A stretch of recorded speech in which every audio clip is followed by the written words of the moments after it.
There is a place that is spoken about only in whispers, a dark area that spawns the beginnings of urban legends, a place where anything can happen and usually does.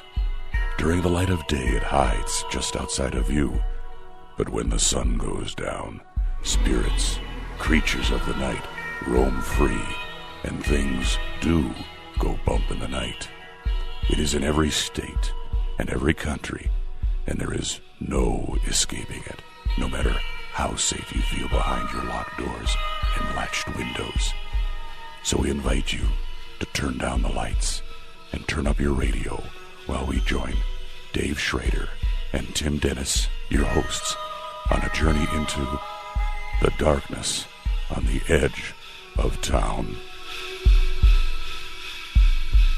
Good evening and welcome. This is the best in paranormal talk radio. Beyond the Darkness is on the air. I'm your host, Dave Schrader. That's Tim Dennis. Tim, interesting guest coming up this hour. Yes, it is. Are you ready? We've been trying to get Bill on the show for a while. Finally, our schedules coordinated. We're able to get this together. So we've got a great show. The Day Satan Called, a true encounter with demon possession and exorcism.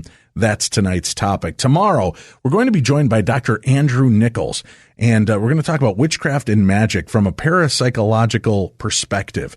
As somebody who has studied parapsychology for years, what does he make of the claims of witchcraft and magic? We'll talk about that. At Friday, we're going to talk about vanquishing ghosts and demons, Tim. This is Sandrea Massis is our guest that evening. She's going to talk about many of the times she's had to go to battle to help free people of attachments and dark malevolent forces that seem to be invading their lives. So this week is about trying to enlighten people on the darker perspective of the paranormal and why you need to be careful about what you do and how you do what you do and who you bring into your life. And I think our guest tonight has one of the most unique perspectives on that angle, as we begin with Bill Scott, his book, The Day Satan Called, a true encounter with demon possession and exorcism. Bill, thank you for joining us this evening. Oh, man, my pleasure. I'm excited to be on the show. Bill, this is a story. Wow, you guys literally went through hell and back in this case. Yeah, it was a long 18 months. How had you ever dealt with or encountered any aspect of the supernatural prior to this experience? Not on any level. We were not prepared for what we were about to see. Okay. All right. Well, walk us through a little bit about how you ended up in the situation you were in. What opened up this 18-month-long period of your life? Yeah, I worked at a Christian radio station, and I remember coming into the studio one day, and for whatever reason, the news guys beat me in there, and he answered my phone, which was very unusual, the request line. And when I walked in, I looked at Rick, and he just looked, I mean, no pun intended, though, but as he'd seen a ghost. And he was just very somber, and I remember asking him, I said, "What's wrong?" He goes, "I just talked to somebody who's possessed." Well, one, Rick isn't the kind of guy that would say that. Right. And two, I just figured he was joking. But I could tell after giving him a hard time that he was really scared about something. I didn't think that he talked to somebody who was demon possessed, because who does that, right? Right. And so, and so I'm just like, I'm sure she was disturbed. Hey, it's a radio station. You get all kinds that call in. It is what it is. Don't worry about it. And my request line started ringing again, and he goes, "Answer it." Well, as certain as I was that he was not quite dealing with all of reality, it did sort of scare me that he wanted me to answer the phone.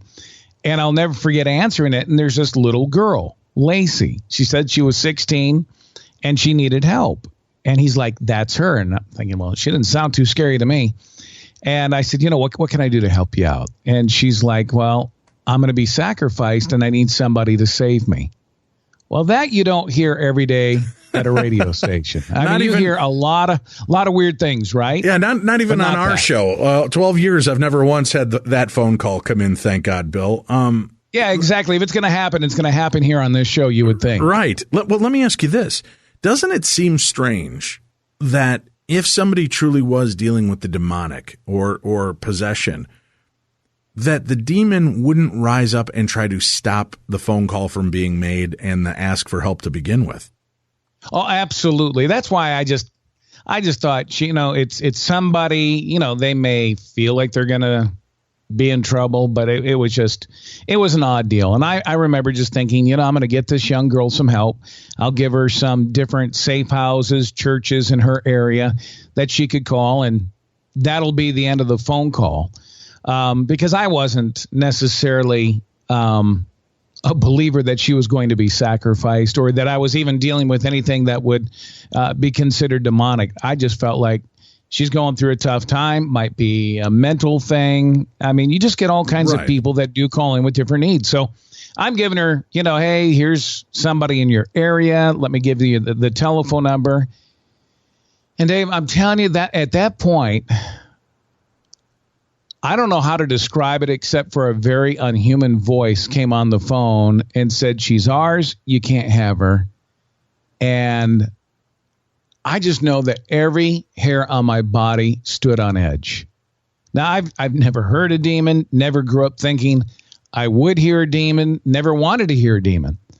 But you could tell that there was something incredibly evil on the other side of the line. And it just, I don't know, I just call it a very unhuman voice. I don't know how else to describe it. Well, let me take you back to her talking about being sacrificed. Yeah, go ahead. Where did your line of questioning go with that? Did you ask why or who was planning on sacrificing her? I just remember asking who, and she said she was part of a coven that worshiped Satan, and it was her turn. And we didn't go much further into that because, honestly, I don't even know that I believed her. You could tell she felt she was in danger. You could hear it in her voice. So I didn't mind trying to direct her to some place. I sure didn't have any idea that I would even jump in to help her as this thing progressed, because I had no desire whatsoever, nor did I necessarily 100% think that what she was saying was true. So you get past the idea that she's telling you she's going to be sacrificed, that they have her. Then this inhuman voice comes over and says, she's ours. We have her. Now, does this voice sound like it's coming from a little girl mocking up her voice, Linda Blair style? Or is this voice above the sound of the phone, like it's coming over like a walkie-talkie almost? Exactly. That's more what it. Yeah, that's exactly the way it sounded like. Did she hear that? Did she hear it as well, or did you just hear the message? I heard it. She would never say that she heard anything. She just, she'd said, well, I sort of blacked out. I didn't hear any of the conversation whatsoever. So she would ask what's going on. And, at first I didn't know what was going on. I knew it was something very evil.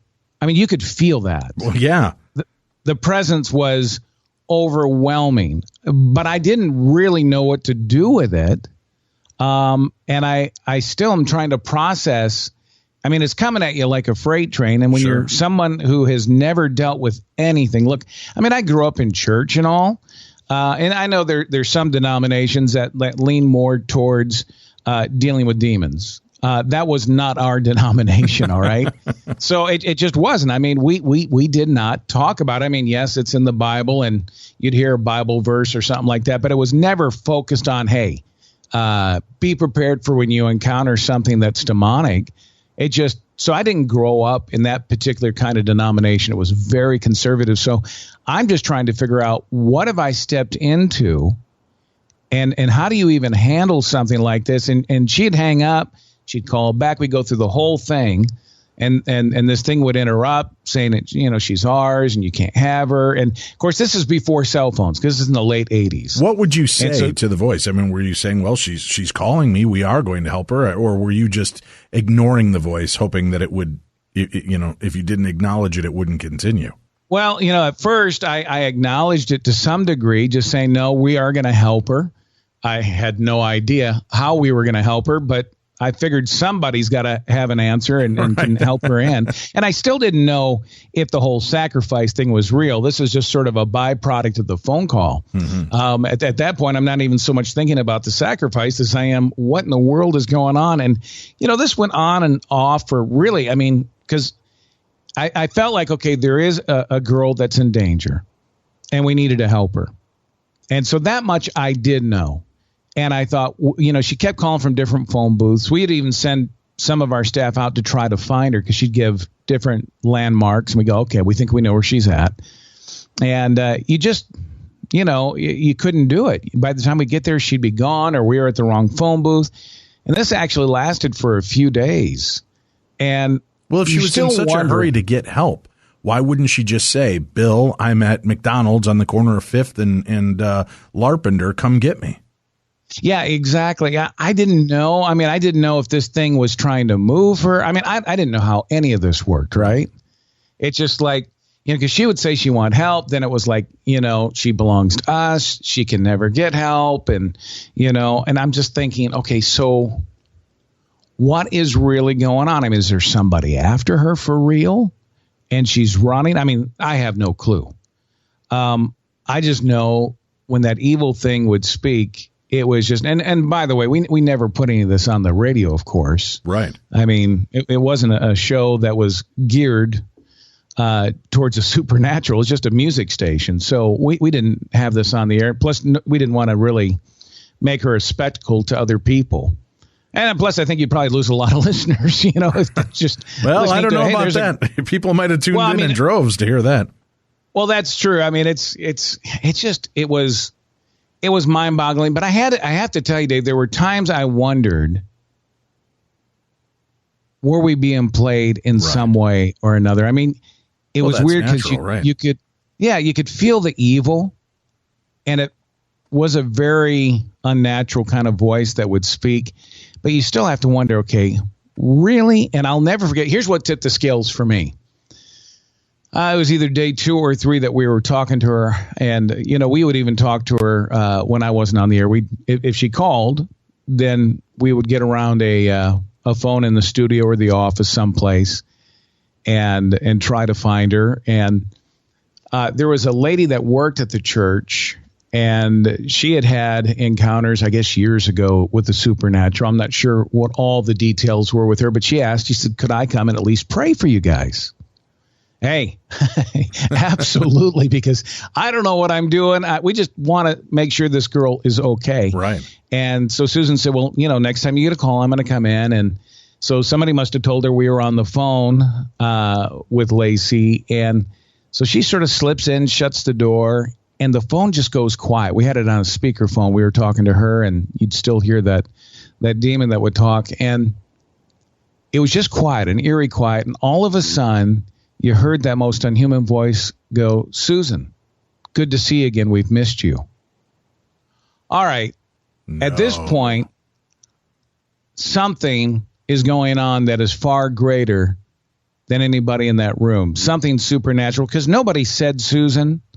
Nobody introduced her. She didn't talk. I mean, there was no way in the natural anybody could have known that she just stepped in and stood in the room. And I think at that point, I became a true believer that I didn't know what was going on with this little girl, but there was something supernatural that was taking place. How did Susan respond when she heard herself called out? Yeah, she ran out of the room. She just was so much for prayers. Huh? That was the end of it. She needed the prayers after that because, I mean, she was just freaked out that it would call her by name like that. It's interesting to me that you bring up a story like that, Bill, because I was at an event at the Stanley Hotel about 7 years ago, and they were doing an investigation in one of the rooms, and they were using this they call it the Frank's box, this radio that would scan through different frequencies, and they were communicating with something. And they said, Dave, you've got to hear this. So I came into the room and I'm listening, and I'm skeptical by nature, even though I understand that the paranormal exists, but I don't jump at every conclusion. And I know that people, especially listening to these audio bits, are going to make mistakes. And then they start doing roll call through the room. Can you tell me who this is? And you would hear it say, Zaffis. And John Zaffis was sitting there. Who is this? Wow. Patrick. And I'm like, what? And I'm thinking, okay, this is some kind of joke. Well, one of the guests that were part of our event, Adam Bly, is a Roman Catholic exorcist helper, if you will. He is a lay exorcist and will aid in exorcisms. he came into the back of the room, and he stands there very stoic and silent. He will not engage what's going on, but he'll listen to what's going on. And at one point, I look over to him, and he reaches into his pocket, and he pulls out, and he's got a little bottle of holy water. And he's holding it in his hand, and he cups his other hand over the top of it as if like he's in a prayer mode.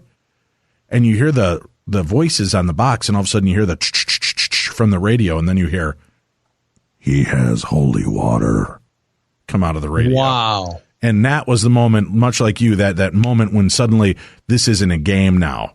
Something's going on here. This is more than somebody pranking, because there's no way. Nobody else in the room saw that. Adam was in the dark back, and I was standing very close to him when he put that holy water in his hands, and it called it out. It knew that there was holy water there.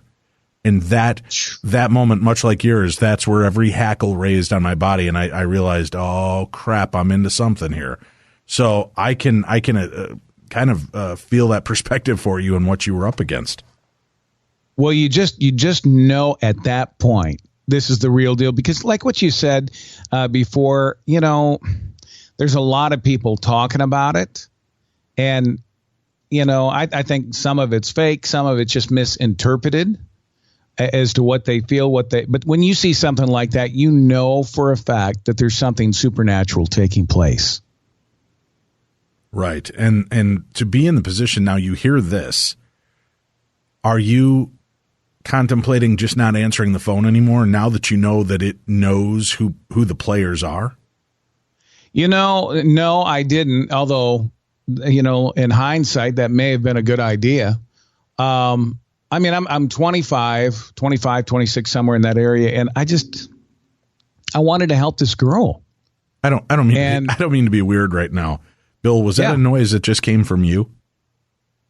No, Did you hear that? No, I didn't hear anything on this side. I will have Tim pull that up. That was weird. There was a very guttural sounding while you were speaking. Yeah, that's we'll check that out. I think it's about 16 minutes into the podcast here. We'll definitely listen to that. All right, I'm sorry, didn't mean to unnerve you further, but you're facing this. You're a young guy talking to this. Are there other employees there that are kind of supporting you and trying to help you figure out how to deal with this? Yeah, there are. There's a few folks that are joining with us. And so, of course, I don't know that most of us didn't have any clue. We just really wanted to help what we thought was a little girl that was in danger of something. Nobody was trying to be a hero. Nobody was definitely trying to get into the supernatural, because once you experience, you just feel the evil. Who would want to be there on purpose? Not me. Okay. Right. I just really wanted to help the girl. And it was the next day we had a concert, and the radio station actually was a part of a church. We were in a church building, and this church building was massive. I mean, the main sanctuary sat like 10,000 people. So it was a football field and a half wide. That gives you sort of an idea how massive this campus was. And we had a huge concert, and she said, could I come to the concert? Absolutely. I mean, we've been all over the place trying to find this kid. Sure. And it's like, yeah, man, if you'll come to us, that's great. Well, long story short, she eventually makes it inside the church. And again, the church is huge. I mean, it could take 15 minutes to walk from one side to the other of the church. And there's a lot of people coming in. And just before she makes contact with us, we're starting to have people come up to the radio station asking where Lacey is. Okay, that's weird, because we never, ever mentioned her name on the radio. This was all done behind the scenes. And a couple people said, we're here to get Lacey. I don't know who they were. They were escorted out of the church because they weren't up to any good, no doubt. But it sort of... How are you addressing that when you now know that she is being hunted? They're looking for her. How do you dissuade security those knows, people? Yeah, well, the security took them out of the church, because, I mean, there wasn't a whole lot they were going to do that was good, if indeed that's what they were there for. That's what they were saying anyways. Right. But it became a whole lot more stressful, because it's like, okay, somebody's after her, regardless of what they want to do. I don't know. I mean, it's just, it really started to freak me out. Well, we got a phone call from within the church on one of our inside extensions, and it was Lacey. And she says, I'm here. Well, she'd hang up, she'd call back, she'd hang up, she'd call back, and the receptionist called me and said, who's calling you on your inside line? And I said, Stacy. And she says, all right, it's Lacey, excuse me. And she said, well, that's impossible because she's calling from all over the church, and you can't even walk from one phone to the next in those couple of minutes. And I'm just thinking, okay, this is just getting weirder by the minute. All right. At this point in your head, are you starting to think that maybe you're not dealing with a human? You're dealing with a demonic force that's got its way into the church now because you invited it? Yeah, I'm wondering, okay, I mean, you're wondering a lot of things, but one, is Lacey real? Right. I mean, meaning a human. And I had no clue. Well, the concert starts. All the phone calls stop. What was she saying on these phone calls? She's playing this game with you. Yeah, I'm here. I'm lost in the church, and describe what you see. Okay, hey, you're close to the fountain. I'll come see you. And we just couldn't find her. And at one point, she had said, the last time I talked to her that night, she said, would you meet me on the porch? And they had this building behind the church called the Old Carpenter's Home. And it used to be a retirement center for the Carpenters Union. And it was a rundown building. Nobody was using it at that point in time. And I said, yeah, I'd be happy to do that. And, of course, I told people where I was going. I'm a little on the scare side at this point. Just a little? Well, a lot. I'm pretty petrified. And, now to go to an abandoned building at the front porch area, which I don't know how far it was from the church. I mean, it was definitely within walking distance. It wasn't real far. But you saw a lot of shadows because there wasn't a lot of lights on that particular building. Now, Bill, just to try to ask the question that I know a lot of our listeners probably wonder, has at any of this point, have any of the comments been inappropriate or sexual in nature that would? Yes. Okay. So she has offered sexual deals? No, they were saying the unhuman voice were saying different things they were going to do to her. Okay. And then she would actually talk and say, this is what the coven is doing to me. I have, they've had sex with me. It was just a lot of very wild stuff. I mean, nothing was ever offered to me, but, between the two, between Lacey and hearing these demonic voices it was some pretty sick stuff. And are you a married man at this point? Yes, I am. Yeah, okay. I think I've been married a couple of years at that point. All right. Again, just trying to set the stage so people get an understanding. Because, again, you're a young guy. This is a 17, 18-year-old girl who's, we've got that empathetic feel to it, but then there can be this weird underlying sexual tension, especially in heightened moments of fear like this. It can instigate a lot of really weird emotions and feelings. So I'm just trying to wrap my head around why she keeps vanishing is not there. And the idea that I'm hearing this demonic voice, you're a strong, powerful man, because I think at some point that phone just would not have been answered. Yeah, you're not trying to really dive in, I guess, to the supernatural. I just kept seeing that supposedly there was this little girl that was needing help, and But if you're not diving into the supernatural, what are you making of the voice? She's ours now, Bill. Well, I know that's a supernatural, but right. I guess I wasn't trying to follow after that. It was more just, how do I help this little girl out? You know what I mean? And when it would tell you of the horrific things that it was doing to her, what was your response, or would you ignore it? I just ignored it. I don't even know what you say to something like that. Would it get more agitated because you would ignore it and only speak to her? Sometimes it would, and then it would hang up. And, of course, it hated if anybody started to pray. So it would hang up and disconnect itself, or would it disconnect the entire call? The entire call. Okay. And then usually it was her that would call back, hey, what happened? I got disconnected. I said, well, no, whatever is inside you, I said, hung up on us. And she goes, I don't remember anything. Everything just sort of blacked out. And I'm like, wow, this is just, this is really intense. I didn't know if this happens to most people that are in this kind of situation. I've never dealt with it before. Right. Everything here that's happening is a first for me. And all but one guy that helped us the first, during the night of the concert, I don't think anybody ever had any kind of contact with anything that was demonic like this before. So you're now heading out. I didn't want to take you too far off track here, but now that we have a better painting of Bill Scott, Bill, you're heading out to this old abandoned building to go out on the porch to meet this 17-year-old woman who's being demonically challenged and possibly sexually and physically assaulted by a cult, and you're going by yourself.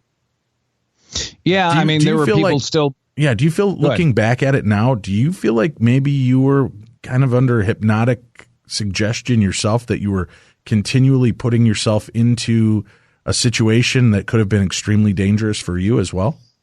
I don't know. I mean, I didn't feel that way. I just felt like, man, if it were my daughter, I'd want somebody to reach out and save her. And I just, of course, I didn't have kids at that time, but still being married, you're starting to think along those lines. And I just, I mean, and trust me, there was people behind me. I was not going to just be the Lone Ranger on something like this. So you didn't go out there by yourself then? They stayed at the door that led out there, and they didn't follow me. They could see me, though. I mean, I wasn't going to be without anybody's sight. And when I started to see the porch, I mean, I could see the figure, a shadow of somebody on the porch. And, of course, my assumption, it's got to be Lacey. Nobody else is hanging out at this old abandoned building. And I just yelled to her, Lacey, and I just watched her. And this was one of those other, I guess, aha moments.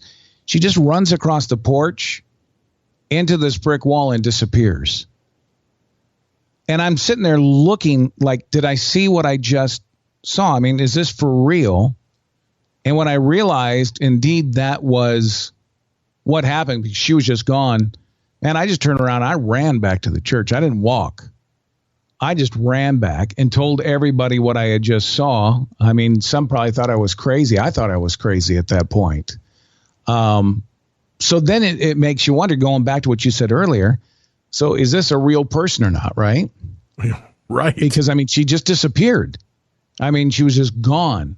I couldn't see features. All I could see was a shadow because it was at nighttime. Did you hear her speak? Did you hear her breathe or run? Was the sound of footfalls as she took off running? Not even footfalls. I just saw it move across the porch as though she were running, and then just gone once it hit the wall. And that scared me. You big wuss. Yeah, let me tell you. Holy crap, it's scaring me. I mean, wow. I was petrified. Honestly, I was petrified. There was no time over this journey that I felt like I am in control. This is no big deal. I always felt like it was a big deal, even though I didn't understand it. That was just, so I was petrified. I went inside. We told everybody what we saw. The phone call stopped for the evening. And it was later that night that Roxanne came upstairs looking for Lacey. And she was by herself, and everybody and who was is down Roxanne? in the concert. Roxanne was the lady that just walked up there into the studio. And, we know she was walking around. Not a lot of people would come up that day, because a lot of times they will, if there was a concert, people would just sort of tour the station. Sure. And they could look through the windows and stuff and see whoever was, doing their show. So that wasn't necessarily uncommon on an event night like this. But she started asking where Lacey was. And there was a few of us. There's 4 or 5 of us still upstairs at the radio station. So we started engaging with her. All right. Do you we're know talking, Lacey? Real quick, Bill Scott is our guest. He's the author of The Day Satan Called, A True Encounter with Demon Possession and Exorcism. You can find him on Facebook. Just look up The Day Satan Called. You'll find the information and page there. We'll have a link up for that and for the book.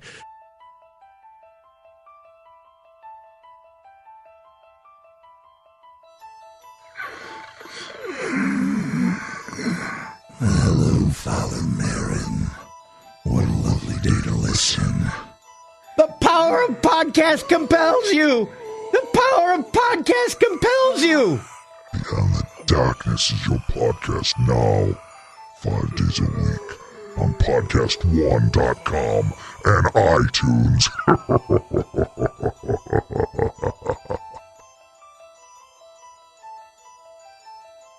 All right. right, welcome back to Beyond the Darkness. Our guest this evening, Bill Scott. His book, The Day Satan Called, A True Encounter with Demon Possession and Exorcism.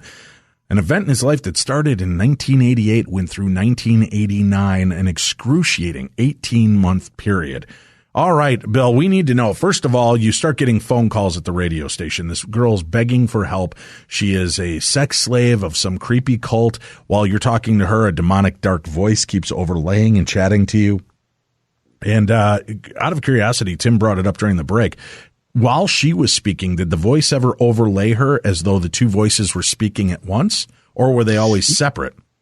It was always separate. It almost sounded like she was gagging, and then she would go into this voice. But when she was in that demonic voice, there were times you could actually hear a couple of things talking. You never her, but it was things that just weren't human. You could hear, because sometimes it would even scream. Like if you started praying, it got real agitated. And, it just... And so, yeah, I guess once it was under the demonic side of things, sometimes you would hear a couple of different things, or you'd hear more than one scream at a time. And Did it was just know things about you or your coworkers. What it knew Susan when she came in the room to pray. Would it start taunting you and say things specifically about Bill Scott to try to unnerve you and scare you off from helping? No, I mean, there were definitely things it would try to scare you through intimidation. Do you realize you're a mere mortal? Do you have any idea what you're dealing with? Well, that's a great question. It was like, yeah, I mean, I get it, right? I mean, that you're dealing with the supernatural. And any of those times I said, it's not me you have to deal with. It's Jesus. It's God. You got to deal with him, not me. I mean, I just look at you delegating. I had a healthy fear. Done. Yeah, you should. Right. This thing is creepy. All right. It's calling out. It's being overtly sexual in some of the conversations. It's being threatening during conversations. She seems to black out in these moments where she has no recollection of what happened or what's going on. Did she ever describe, does she believe that she was impregnated with the devil during this cult practices? She didn't say that. She said, she told me that she had sacrificed babies, that she was a breeder. And I have no way to prove whether that was true or not true. I mean, even to this day, those are things that were said to me that she said that she was forced to do over the time that she'd been involved with this coven. And her dad is the one that brought her to it when she was a little girl. Again, according to what she's telling me. Mm-hmm. And so, I mean, I learned a lot of things that can happen and satanic sacrifices and stuff. Because I asked people that were more involved, like detectives at the time, that in St. Petersburg, Florida, I knew a guy, and he's like, yeah, some of these things can happen. Now, whether they did with her or not, I don't know. But she talked about sacrificing babies, and a breeder, basically, as you know, is just somebody who has a baby and it's undocumented. So therefore, if the baby is sacrificed, nobody even knows it's gone, right? Wow, that's absolutely chilling. Absolutely. Yeah, chilling. I mean, now wasn't that during I never dreamed of. That was during the heat of kind of the satanic panic in the United States too, right? During the 80s? Yeah, that was right smack dab, because some police forces in some of the major areas, major cities and stuff, they actually had some units that were looking into a lot of the satanic stuff. So, yeah, that was right during the height of everything, satanically speaking, in the 80s. Okay. You go to meet this girl, confront her finally on the porch of the old wooden house behind the church. You see her, she takes off running, vanishes through a brick wall. What happens after that? I mean, you return back quickly.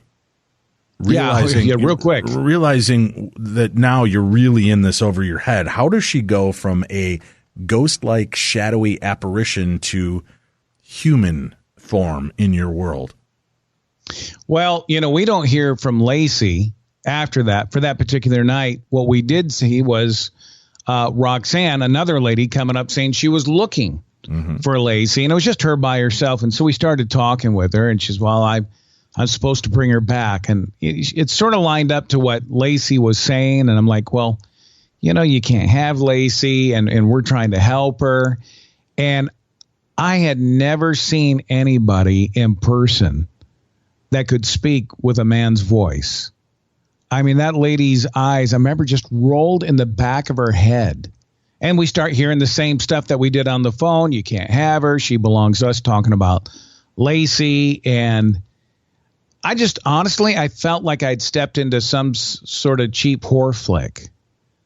I mean, I wasn't even certain how we got to this point. Now we've got this lady in front of us, eyes rolling in the back of her head. And if she did look at you, her eyes were so dark. I don't even know how to explain it. It's just, her eyes were dark. The whole sclera, or just the color iris part and the pupil? Just the whole thing was dark. It was just it was hard to explain, but you could tell it wasn't her that was looking at you. Right. And again, you feel evil. I mean, you really feel evil when you come face to face with something like this. Well, I didn't know what to do. There was a guy that was there. He says, well, we can pray over. And I'm like, hey, I'm behind you the whole way. Maybe 2 or 3 people behind you. I mean, I was not the front man on praying for this girl. And, we went for hours. We talked. She'd scream. I mean, you'd hear men voices come out of her. And this is Roxanne. And this is Roxanne. And it's right there. I mean, I'm watching this with my own eyes. I had no clue up until now that this could even take place with an individual. I mean, the closest thing I've ever heard of anything was some missionary coming to our church, said they were in some village in Africa and saw somebody that was demon possessed. I mean, that is as far as I've ever heard anything. Right. In regards to that. And here I'm seeing it. I mean, it was just evil. There's no other way. Were you ever considering, while you're talking to Roxanne, that maybe this really is Lacey? No, I didn't, believe it or not. I never put the two together. And, after she left the next morning, Lacey started calling, and then Roxanne started calling. And the guy that was at the front desk said to Roxanne, how do you know Lacey? And she said, well, Lacey lives inside of me. So he calls me and tells me that. And I'm thinking, okay, as soon as you don't think this thing can get any more weird, it does. And she said, Roxanne's coming back up to the church. So it wasn't just me. It was always like 5 or 6 of us that were trying to help her. So we went back trying to think, well, what do you mean Lacey is inside of me, inside of her, what she had said? And I'll never forget, she got up there and we're talking with her, and she goes, well, Lacey's lived inside of me for years. And I'm thinking, I guess that would make sense, going back to the porch, that we weren't dealing with a human. I mean, I felt as though we were, because Lacey sounded like a little girl. Right. A little scared girl. It wasn't anything that you would have gone, hey, that sounds demonic. But then you think, okay, she's all over the church making phone calls where you couldn't walk from point A to point B in that time. We could never find her when we go to phone booths. When I did see her on the porch of the carpenter's home, she ran and then disappeared. And, of course, all I saw was a shadow, and that would make sense that that's all that there was. And so things are now starting to click in my head. Lacey's not even a real human. It's Roxanne that has been making the phone calls with Lacey and this. I mean, it just, you can see how it starts twisting your brain. You're thinking, what in the world are we dealing with? And at that point, Roxanne, and that's what you're thinking. I want help. Yeah, that's what you're thinking. What I'm thinking. At that point, I'm thinking, hey, I wonder if the movie theaters are hiring. Well, because I'm not working there anymore. I'm out the door, Bill. What? It was, it was weird. And I remember somebody started praying over Roxanne, and all of a sudden there was that little girl voice. Oh, no. And she goes, Bill. I mean, you could hear it. I mean, it was Lacey. I mean, it was this little girl, because it was a very unique, scared little girl voice. And she just looked up and says, Bill, you told me you loved me. You told me that you would help me, that this place was going to be safe. And now you're praying against me. Why would you do that? It took me a minute to begin to really even think straight. Because really the last 3 days, we were doing everything we could to help Lacey, the scared little girl who thought people were out to get her. I mean, that was the only reason we did what we did, was to help Lacey. And now I'm seeing that Lacey's not even real. She's a spirit. And, going from 3 days before not even having any encounter and anything supernatural on the dark side like this to all of a sudden you're just, it's like peeling all these different layers. You keep going deeper and deeper. And, and I said, well, Roxanne, what do you want to do? She goes, I want Lacey to leave. I said, well, you tell her to leave. And man, there was screaming. Her eyes were rolling in the back of her head. It was like something you would see, I guess, on a movie theater kind of a deal. It was just, except for it's right there in front of you. And again, you feel the evil. I don't know how many times I've said that, but it's just, I don't know how else to explain it. You're watching this abnormal thing take place in front of you, but it's more than just even seeing that. Although that would be enough for me, Dave. Yeah. But just feel. I didn't need all the extras, but feeling the evil. It was almost like somebody would turn down the thermostat. I mean, I don't think the temperature actually went down physically, but there is a coldness to evil. And right. I'm sure you've experienced it before in dealing with the show. There is a coldness to evil, and you could feel it just engulf the room. That's absolutely a great and very theatrical telling of it, because that I think everybody can feel that themselves listening to a story like this. You've now come to a very frightening realization. All right, she's calling out to you. She's needing your help as this little girl's voice is pulling out of this adult woman who is also regaling you with this creepy male, masculine, demonic voice. Are you thinking, time to call Bellevue? We need to get her psychological counseling and locked up? Oh, yeah. I'm thinking something has to take place. We've got to get her help. Well, who? Who do you call? What do you call? There's not a lot of people that want a whole lot to do with this in my circle of friends, right? Which maybe they were the smarter ones between the two. And, she's like, I really want my life on track. I don't want to go back to. But who's saying this to you, Roxanne? This was Roxanne. Yes, she says, I don't want to go back to the people that I was with, and I don't want this in my life anymore. And I'm like, well, we want to help you. There's got to be somebody that can take you in, and I knew it would take a few days to find someone. And I honestly, Dave, of course, I'm 53. I was 25 or so then, and I had a big heart. But a really small brain at the time.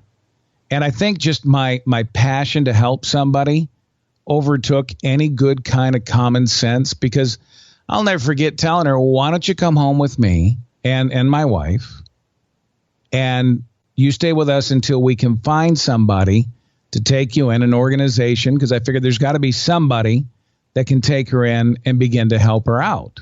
Bill, you have to realize now, especially in hindsight, you were under the oppression as well. You were being reeled into this thing because nobody in their right mind would think, this is creepy as hell. Hey, you should come home with me and my wife. You say it like that, it just sounds so much different. Well, I don't know how else to look at it, Bill. I mean, there's a certain line that right. and hey, listen, we love to help people. And we help people on the show as often as we possibly can. Sure. But the minute your eyes start rolling back and you're talking to me as a little girl in one breath, an adult woman in another, and a sexually nasty demonic voice in the third, I might recommend that they go stay at Tim's house, but not at my house. There's always Tim. I should have had his number. Let me tell you. Exactly. Would have saved a lot. Well, I just, and it really, I mean, and I tell people this, that was really a stupid choice on my behalf. I mean, one, you need to protect your home. I don't care if you're single, and living you're by yourself, the or evil in. family. Yeah, you just don't do that. I mean, I had a really big heart. I wanted to see her get help, and I wasn't thinking straight, and I should have never done it, because I remember we got home. Well, my wife was, she found out later I'd made the decision. She was not on board with it. Hey, hon, we got company. Actually, we got a whole group. Wait a minute. Your wife wasn't on board with you bringing home a psychotic woman with multiple personality disorder? Well, some wives, huh? You just can't get past them. It's like, hon, have a heart. Yeah. And we get home, and of course now, I mean, we just got this little duplex. It's a 2-bedroom deal. So it's not like there's a whole lot of space, right? Mm-hmm. And I'll never forget the first night we put her in the guest bedroom, the only other bedroom we had. And we went in our bedroom and locked the door. I mean, we're scared. I mean, she has told us about all sorts of stuff, from baby sacrifices to just so much ungodly stuff. And I do remember walking past her bedroom in the hallway one evening, or that evening, not one evening, but that evening, and you could hear voices coming from the room. There was more than one person in there, and people asked, did you knock on the door or open it? And I said, no. I did not want to know. Obviously, she was entertaining and was a little busy at the time. Yeah, and I just, who am I to interrupt? And I didn't want to know. What I had seen so far, honestly, had blown me away. And I just didn't even know how to deal with it. And I didn't want to deal with anything more. So we went to bed that night. But I mean, we locked our door. And because we didn't know if we were safe or not. And she stayed with us. It was a couple of weeks before we could get an organization to agree to let her in. And we found an organization. So I'll never forget, we took her and we sat down, and the people are interviewing her, and I was sitting there. My wife was sitting there. And I said, by the way, I feel like I got to be honest. I said, she's possessed. Well, yeah, you can imagine the response. Yes. Okay. The guy's just writing stuff down in the notes. We may have 2 people to admit by the end of this session, So tell me about her likes and dislikes. Oh, does she like arts and crafts? Yes. And she likes macaroni and cheese. Great. We do that on Wednesdays. By the way, she might be possessed. She might be possessed, and she really doesn't like holy water. How did they respond immediately to that? Was it kind of a laugh and a arched eyebrow, or did they? Yeah, just sort of an arched eyebrow. And he goes, "Well, we deal with all types here. We have homeless people that come, and drug users and prostitutes, and we are able to walk with them. But I mean, they were not willing to acknowledge, And I said, well, no, I'm talking like she's possessed. Things are inside her. And they just looked at me as though I was crazy. And I thought, okay, hey, I was honest. I said it. We'll just pull back, because I was afraid they wouldn't take her. And they didn't believe me, of course. Okay. And so they said, yeah, she could stay. And I thought, oh, thank you, Jesus. So we dropped her off, which was a wonderful moment after spending a couple of weeks and really the hell that we had walked through. And was she upset that you were leaving her behind? No, she was okay. She says, I want to do what it takes to be on a road to recovery. And I'm like, these are the people. They'll do it. And I think you had to make it, I think it was like 6 weeks before they could have any visitors. And she asked if we'd come visit, because she didn't have any family. And I said, well, yeah, we can come visit you. I mean, I think you got an hour once every few weeks after that. And so we did a couple of times. But I remember driving home thinking, it's over. We made it. It's over. It's done. And it just felt good. Felt like we could let our guard down and started to process, or at least try to process, what we had seen. I mean, I called my dad, who was a pastor, and he was scratching his head. He's like, I remember him telling me a few times, Dad, son, if it were anybody else telling me this story, I would think you were nuts. And I appreciate his support. But even he was just sort of scratching his head as to what we had seen and heard and went through. Well, we get home. We had a wonderful evening. Actually, the first relaxed evening in a few weeks. Mm-hmm. And we went to bed. And of course, your mind's still trying to process everything you've seen because it challenges everything you believe. Right. It's like, okay, there's this whole nother world out there. I mean, I'm religious as far as, I believe in God and Jesus and all that kind of stuff. And there's good, there's bad, there's God, there's Satan. But I mean, can you really interact with the dark side? I guess I would have probably told you no before then.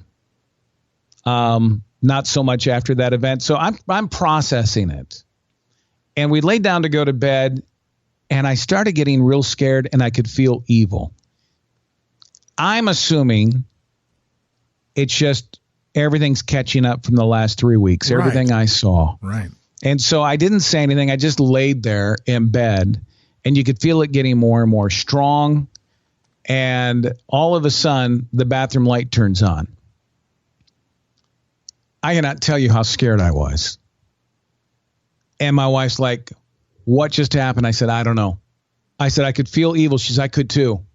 She said, I thought maybe I was just being scared. And I thought, that's exactly what I thought. She goes, you need to get up and go turn the light off. I said, not a chance. I'm telling you, I was never the brave one through this. I said, we can pray from the bed, but the light stays on. And Bill, I think you and I might be long lost brothers. Yeah. You can get up and go turn that light off. Oh, no, I can't. Why don't you do it? Yeah, if you want to do it, that's fine. Right about now, I think I want every light on in the house. Yes. And every night we'd go to bed, you could feel that doors would open and close. You could hear them slamming. Lights were on and off. One night I could feel something hitting my foot. And I'm asking my wife, said, are you like kicking my foot or something? And I knew the answer would be no, but I had to ask her. And I said, there is something hitting my foot. I mean, it felt like somebody was at the end of the bed just slapping my foot with their hand. And, of course, all the lights would come on. I remember one night we ran out at 2:30 in the morning and just left the house to go to a friend's house a couple doors down so we could sleep. We were that scared. And you could always feel the evil before. Well, we finally had some friends that said, why don't we come and cleanse your house? And I'm like, what do you mean by that? They said, well, let us just pray over it. And we'll just command anything to go. And I'm like, okay. I mean, right. I had never seen anybody do that, but I'm very wide open to whatever it would take to make our house normal again. Right. And we were scared. Sure. And they would do that. The next night it would happen. They came a couple of times, and I'll never forget towards the end of this. It lasted, it was probably about 2 or 3 weeks. I was laying there and I could feel something very evil. And it just felt like it kept getting closer and closer. And I'm not saying anything. And my wife sits up. She looks at the end of the bed, which we had a big mirror on top of a dresser, and she could see down the hallway behind me. And she lay down. She got up. She lay down. Third time she gets up, I said, what do you see? She says, I'm dreaming. I said, no, you're wide awake. What do you see? She said, there is a black figure walking towards our bedroom. I can't even tell you how scared I got at that point. And I said, I'm just going to start praying that God will protect us. And because there was not a chance I was getting up. And she says, as you're praying, it's backing up. So I just prayed, and finally she says, it's gone. So we got up, turned every light on in the house. We're in the living room. She's in tears. We hadn't slept well, and we're scared out of our mind. And I remember her starting to doze off on the couch, and I'm just sitting there because I couldn't sleep. I was just too scared after that. And it was the only time I ever saw anything, Dave. I mean, saw something. And I saw this shadow in our hallway, and it was just a shadow. There was nothing, no features or anything like that. And I remember standing up, and I walked to the hallway, and I think it was just out of pure desperation. Trust me, it wasn't because I was brave. And I just said, why are you in my house? And like we're talking here, it just simply said, I'm an invited guest into your home. Well, those are words you don't want to hear. Nope. And I just said, you need to leave in Jesus' name. And it turned around, it walked down the hallway and just faded out. And before I did that, I do remember I asked this. This is a key part. I said, I said, in Jesus' name, why do you feel you're a guest in my home? And it just simply said, have you looked underneath Roxanne's bed, meaning the guest bedroom bed? Oh, no. And I said, go. And it left. And I went directly to her bed.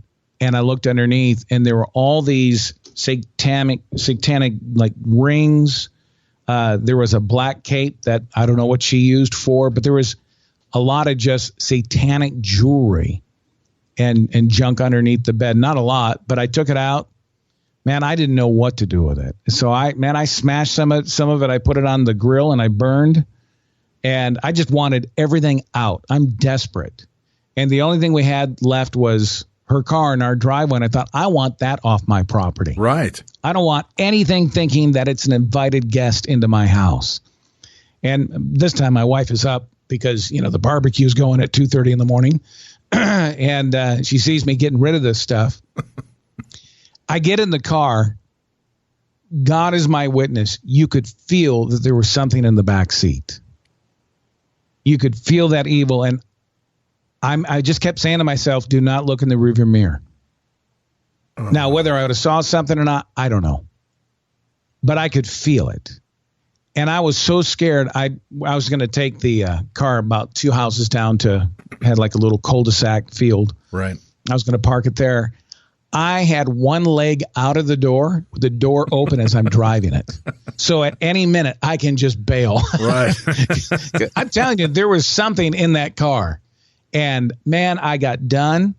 I ran back to the house, and while we lived in that particular duplex, that was the last thing that actually happened. Everything went back to normal after that, which was awesome. I mean, we're still going to go see Roxanne from time to time just for a quick visit, but that was no big deal. But the house, you could feel there was no evil left. Nothing happened. No doors open, closed. It was done. And that felt absolutely amazing. Well, it wasn't, my guess is maybe a couple of weeks after that, I got a phone call from the organization that took Roxanne in at night. And they said, things are going crazy here. She's possessed. Well, I told them. And now they're believing me. And she's like, her eyes are rolled in the back of her head. Says there's all these voices coming out of her. They said, there's things looking in the window that are not human. I have no idea what they saw. But these people were freaked out. Now, these were the ones that didn't believe, right? Right. And they are freaked out on the phone. They said there are things that are literally jumping on the girls at night. It was a ladies' shelter kind of rehab place, and said there's something physically jumping on the ladies. And they said, would you come out and talk to us? And I said, well, I don't know what I'm going to say. So we ended up going out because I didn't want her to kick Roxanne out of the program because I didn't want her back. It was far better to deal with it from a distance like this. And they were very, very scared about what was going on. And they agreed to keep her. And, I don't know what they did during the days with her. They were working with her on different things. But that was a weird night, a very scary night for them. And when I got there, things had already started calming down. So I didn't see anything other than the fact that Roxanne was speaking with multiple voices. And some people, Dave, will say, and rightfully so, well, maybe she just has a multiple personality disorder, right? Right. And I get that. And, I'm sure that can happen. I don't really take issue with that. But I don't think that personalities usually leave the body and walk around the house and turn lights on and off and shut the doors. And that's where you're moving multiple from personalities don't jump out of you and start bounding on the other women in the place. Exactly. So, Could she have some mental issues? Well, absolutely. She probably did, going through the abuse that she did with her father and the occult. If all that were true, what she was saying, yeah, she had probably some real mental issues that she had to deal with. But this is far beyond somebody dealing with multiple personalities. And so, I'm intrigued as to what's going on. And I remember getting in her car, and I just looked to see if there was anything that would give us a clue.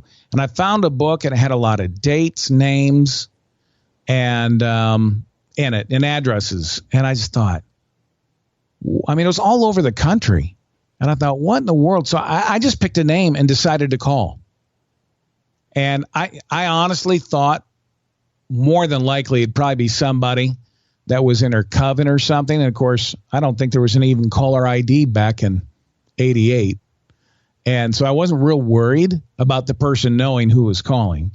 So I called, and this guy answers. He was in Indiana. I'll never forget it. And it was an older guy. And I said, do you know Roxanne? And he got real quiet. He goes, do you have her? Well, I got quiet because I wasn't certain why he was asking this. And I said, well, sort of. I said, who are you? And he says, well, I'm a pastor of some church in Indiana. And I'm like, well, this is weird. Right. And because I expected a witch, a warlock, or something. And he goes, Roxanne had been here. And I'm like, okay. He goes, do you know what you're doing? I said, no, sir, I don't. I said, now she's in this rehab place, and I go visit her, but I said, I have no clue. He said, I have dealt with this kind of thing, I think he said, for 20 years. He said, I have never seen anybody with demons so powerful in all my life. He says, you need to be very careful. And he said, I'll tell you 2 stories. I said, all right. He said, she stayed with us in our home for a couple of nights, and then we got her a bus ticket and sent her home to where she was from. She said the night before she left, he says, my wife and I were in our bedroom at night, decided to pray for her, and he said, our house began to shake. He says, I'm talking physically shake to where pictures came off the wall when we started praying for her. And he said another time, after Roxanne was already home, a couple of states away, he says, my board and I got together, and we decided to go ahead and pray. And we said, Lord, just bless Roxanne. And he said, the church began to shake. And he said, we audibly heard a voice that said, why do you torment me so? Well, this guy's not encouraging me at all, okay? Like, there is some powerful things inside of Roxanne. And he asked me, he says, have you encountered a demon named Abaddon? And I said, I don't think so. He goes, you'd know. Because if you ever get that far, he says, she's going to disappear. She'll just be gone. I was like, all right, well, I just didn't know what to say to that. And he said, well, feel free to keep my number. He said, if you need to call. And I said, all right. And I'm conveying all this to my wife. I'm like, how weird is this? That she was with this pastor a couple years ago. And I went through the book and called a few people, and it was amazing. Everywhere she went, there seemed to be a lot of damage. People get divorced. Churches would split. There were some people that had committed suicide. Others had died. I mean, it just seemed to me, you just saw a path of destruction. And I'll never forget one time after that, reading through the Bible and in Revelation where it talks about Abaddon being the destroyer. And I was like, wow. I mean, I don't know. I mean, I don't have any clear answer, but it was one of those moments where you just reflected, thinking all the places she had gone. Right. There was all that disaster, and here the Bible says Abaddon is the destroyer. And so that was a big deal. And only one time during that time did I ever have an encounter with a bad. And I'll never forget, it was at the place that she was staying at towards the end. And I was sitting talking to her on a picnic table. It was just a nice warm day. And I looked at her and I was shocked because she was just sort of swaying back and forth, almost like a snake would. And her eyes were real sort of slit, just sort of squinting.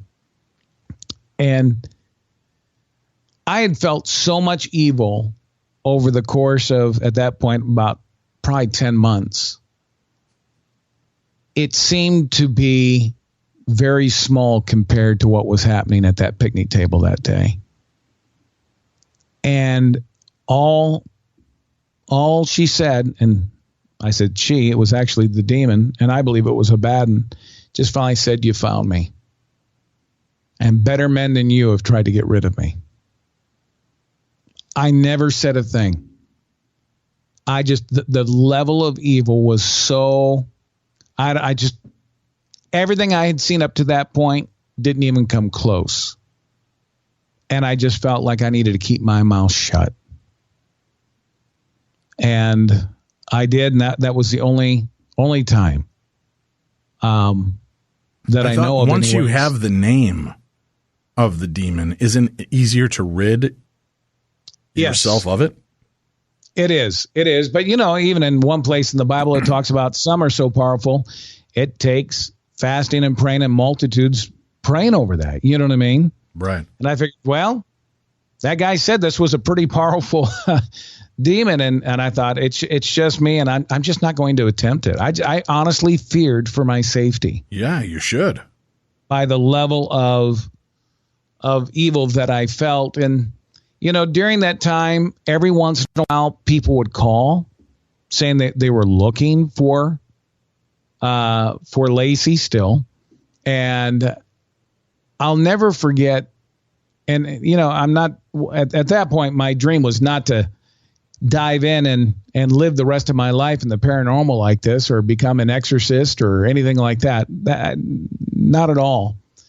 But I had a church call me once during this time, and they said, "Hey, we had heard through a friend that you know how to deal with people that are, possessed." Well, I said, "You heard wrong. I mean, I don't know really that much. I've been sucked into this, but I am far from an expert." And they're like, "We don't know anything, and we've got this young lady at our church right now speaking in multiple voices, and we don't even know what to do. Would you please come immediately?" And I said, "No." They said, "No, we know nothing." So I ended up going, and I thought, well, maybe I can at least be supportive, because we didn't get a lot of support. I think most people just didn't want anything to do with it, which I totally get, especially in hindsight, right? And so I picked up my little brother, who thought I was crazy at this point. And I said, "Would you just ride with me?" I said, let's just support these folks and we'll go home. We're not going to be there very long. And I don't know how old the girl was. She looked like she was about 18 or 19. And I got there, and they ended up pushing me right in front of her and said, "Here, deal with her." Well, that was not what I went for. And I'll never forget her looking at me and her eyes rolling in the back of her head. And this man's voice came out and said, "We're getting sick and tired of you." Looking at me. And I'm thinking, I don't get it. What do you mean? Because I'd never met this girl before, have anything to do with her. And, Bill Scott's my radio name. It's my first and middle name. And it called me out by my legal last name, which nobody in that room knew except for my little brother. And it said, "We've had it. We want Roxanne back. So we are going to kill you and your wife." Man, I was scared. I mean, it knew my name. It knew Roxanne. And the whole thing was just too eerie for me. And I just said, no. And people started praying, which I appreciated. And it was pretty mad. I mean, it spit in my face, which was really gross. Right. And I'll never forget it just looking. I mean, we're eyeball to eyeball. We're only like 6 inches away. And I'll just never forget it saying, do you have any idea what you're dealing with? Because you're nothing than a mere mortal. Second time I've heard that. But boy, when you're face to face, and I got that. I said, well, it's not me you have to deal with. It's God. And I'll never forget these words as long as I live. He said, true. One day my tongue will confess that Jesus is Lord and my knee will bow. Today is not that day. Holy cow. Yeah, to say the least. Yeah, I mean, anyways, long story short on that, after they got done praying, somebody took the lady home just for the night so they could get her taken care of. Well, she starts calling me at the radio station, this girl, and she goes, I want to be religious. I don't want to, and I'm just like, good for you. I don't need somebody else to deal with. I already have Roxanne, right? And I said, good for you. You're with good company. The church is going to help you out. She called day after day. She says, I'm getting baptized this Saturday. Would you come? No, I said, I'm fine. I really wanted to keep my distance and not get involved. And finally, the last time she called, I said, honestly, I can't come. I wish you well. And she got really mad. And she goes, I was sent here to kill you. I can't take this. She hung up the phone, walked out of the people's house, and they never saw her again. Well, that scared me. I'm thinking, well, who would even want to hurt me? Right. And, and it was all over Roxanne. And that was really, that was the only time somebody had ever threatened that. We'd had some bomb threats at the church a couple of times that we wondered if it wasn't related to that as well. But you could tell somebody wanted Roxanne back. And, if you're not dumb enough the first time, this proves that I was really not thinking well. When she got done with the rehab, it was like, I think it was 10 months that she was there. She got out, but she had to have somebody pick her up. So my wife and I went to go pick her up, brought her back to our house, then to get her an apartment. And so she was only at the house for a short period of time because we just weren't going to allow her just to live with us. We helped her get set up with an apartment. She was able to buy just a beater of a car. And were things calmed down with her after her stint? No, they weren't. That was the thing. I thought we were bringing her home and we wouldn't have that issue anymore. Even for those small times she was at the house, it all started up again as far as her. And the way that she was speaking and these things coming out of her verbally. And I'm thinking, what in the world? And somebody said, well, you need to now take her to a therapist, counselor, therapist. All right. And I said, that's fine. I said, we'll even pay for it.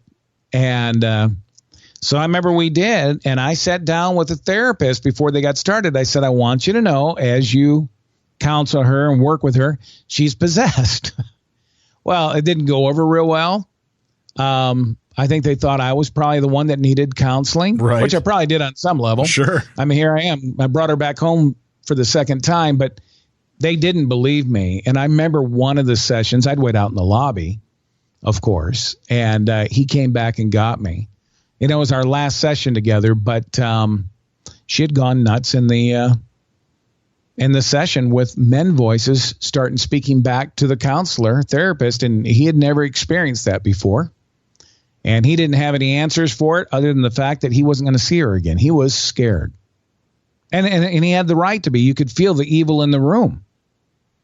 And he just this is so far beyond me. We're just not going to have any more sessions.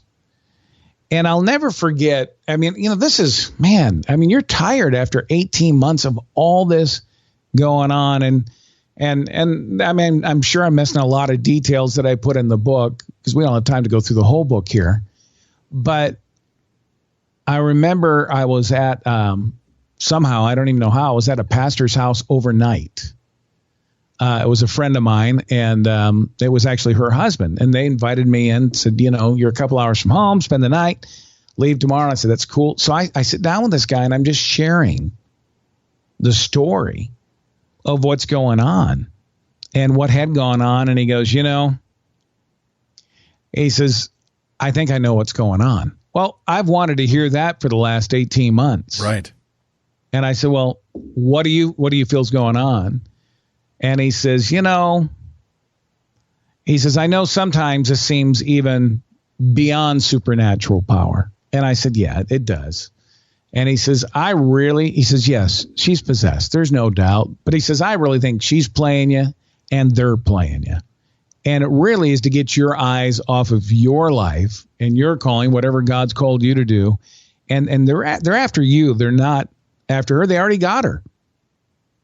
And he says, it's to destroy your marriage. It's just, this is something you don't need to be involved in. You need to walk away. And I was like, it sounds like he really knows what he's talking about. I shared it with my wife. She agreed. And so we decided to go ahead. We were going to call Roxanne and just tell her, we need to cut ties. We've got you started and all will be good. And before I could even call her, she pulls in the driveway. She knocks on the door and I answer it and I'm like, yeah. And she's like, I'm out of here. And I'm like, what do you mean you're out of here? I'm gone. It's over. And nobody had ever told her, at least not me or not nobody human anyways. And I said, we do care about you. And she says, I'm just gone. And she got in her car and drove off. And, you felt pretty bad over the whole thing. You didn't know how to process it.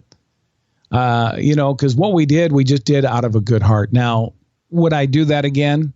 No, there's not a chance.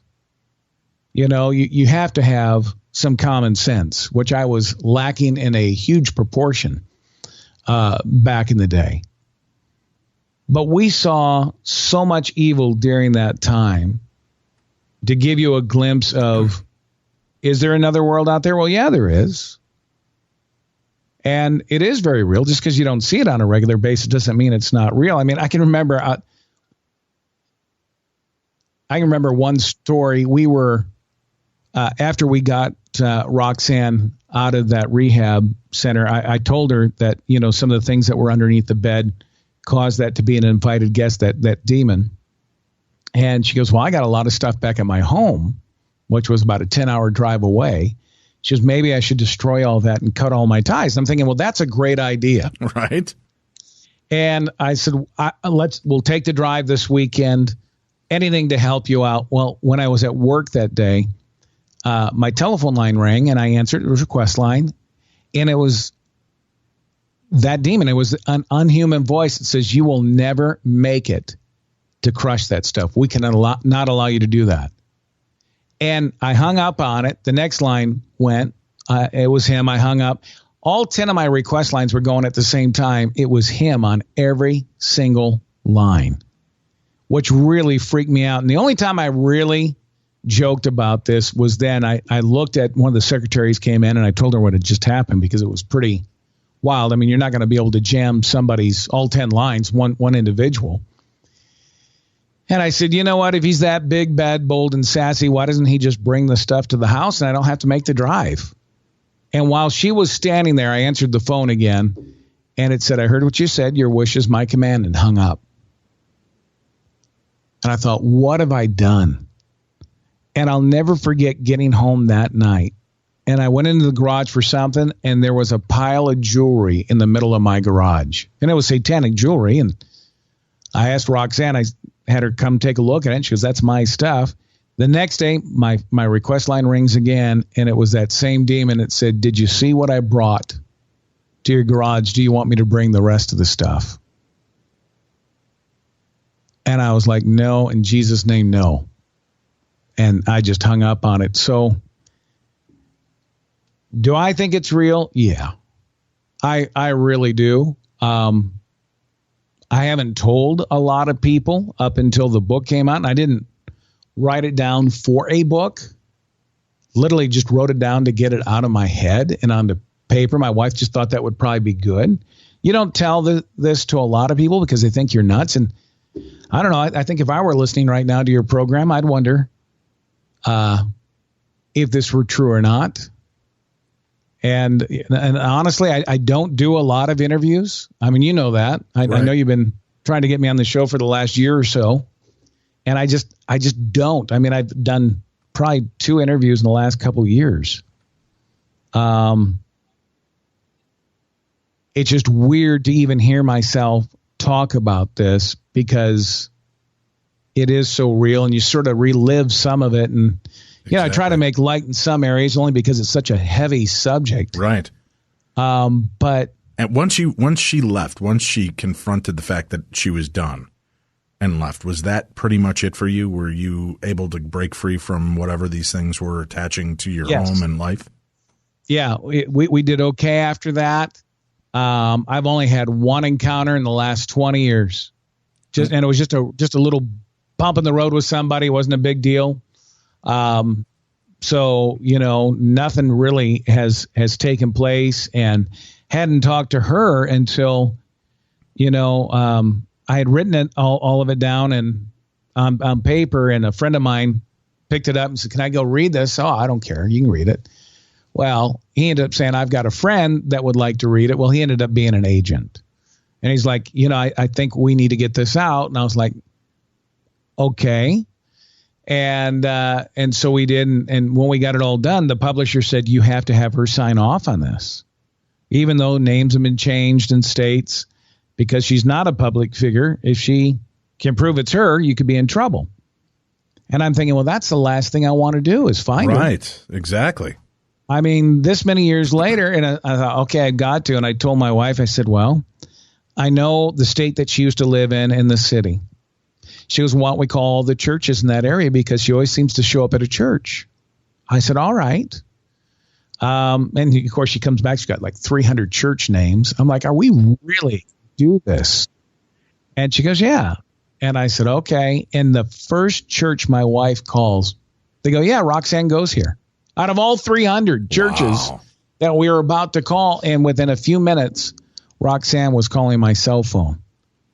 I have to tell you, I was scared skinny as to what we were going to find. And fortunately, we found, I was going to say a young lady, she's not so young, that seemed to be doing pretty good. She was involved in a church, has been for 5 years, talked to the pastor. They love her. And she recently got married over the last year for the first time. And so it seems as though she's doing really okay. Okay. And she did reconfirm when we were talking just a little bit. We didn't really dive into a lot of the past. I just didn't want to go there. I just why shared reopen it? What we had done, and would she sign off so we could share the story. But she says, I can still remember as a little girl, my dad taking me to that satanic coven. And that's when it all began. And she said, that just destroyed my life. She says, I'm still trying to put it back together again, but I found good people and a good church to be involved in and people who love me. And I thought, well, that's really cool. And we don't have regular conversation back and forth. It's very rare. But it seems like she was doing okay, because it was funny at first that, the publisher didn't like the fact that she drove away, and that was the end of the story. Right. They're like, that ain't a good story. And I'm like, well, it's a true story. I'm not sure what to do. Right. That's the way it ended. And so as I was writing the last chapter, I was able to say, this book began with a phone call. As crazy as it seems, 20 years later, it ends with a phone call. She's on the phone right now. And so I was able to paint a little bit better of a picture of where she is today, which I thought that was really cool that it happened that way. That was a God thing, is just because it was going to be the fact that she just pulled out of the driveway and that was the end of story. But, I look back and I talked about how places she had been were destroyed, right? That church today that was at the time back in 89 was the biggest church in North America, is a piece of grass today. There's no building, no walls, nothing. Wow. It's gone.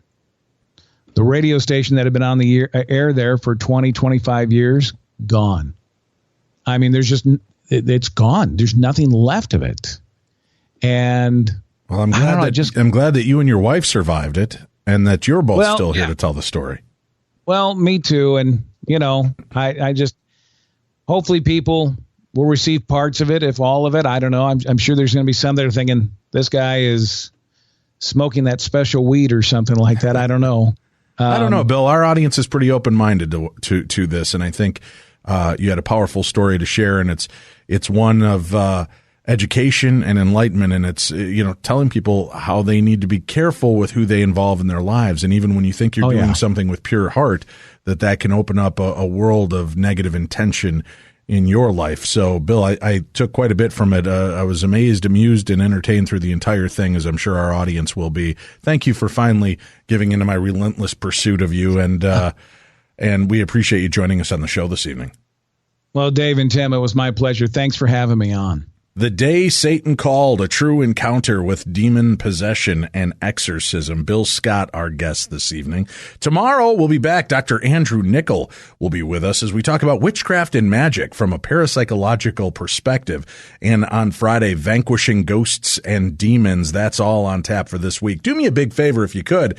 My son, former Navy man and now a retired Navy vet, also a Minneapolis firefighter, is doing the Polar Plunge to help Special Olympics, and that's coming up here in March. We've got a banner for it right up on our front page at darknessradio.com. darknessradio.com. You'll see the Polar Plunge banner. If you could go in there, every one of you that listen to this show, if you could just go donate $1, $5, $10, we can crush this $3,000 goal that his team has set, and we'd really appreciate your help doing this. Again, it goes a long way to help out Special Olympians and raise awareness, help them out for their upcoming events and more. So please go do that right now by checking out darknessradio.com. Click on that Polar Plunge banner to make a small donation and go a long way to help Special Olympians. For Tim Dennis, I'm Dave Schrader. Thank you to Bill Scott, our guest this evening, as you've been listening to Beyond the Darkness.